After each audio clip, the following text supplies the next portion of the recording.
টানা ৬ দিন বন্ধ থাকার পর দিনাজপুরের পার্বতীপুর বড় পুকুরিয়া কয়লা ভিত্তিক তাপ বিদ্যুৎ কেন্দ্রের প্রথম ইউনিটটির বিদ্যুৎ উৎপাদন শুরু হয়েছে।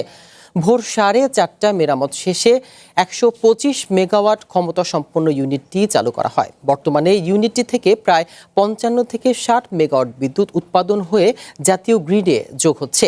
এর আগে গত ২৫ এপ্রিল বয়লারের পাইপ ফেটে যাওয়ায় ইউনিটটির উৎপাদন বন্ধ হয়ে যায়। কর্তৃপক্ষ জানায় আগামী ১৫ই মের মধ্যে ৩ নম্বর ইউনিটটি চালুর সম্ভাবনা রয়েছে। এটি চালু হলে লোডশেডিং আরও কমে আসবে।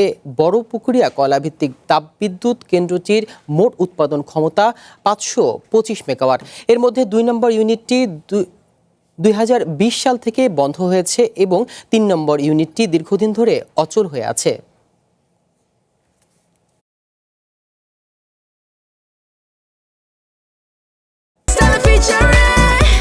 Next level, well done, side by side, free.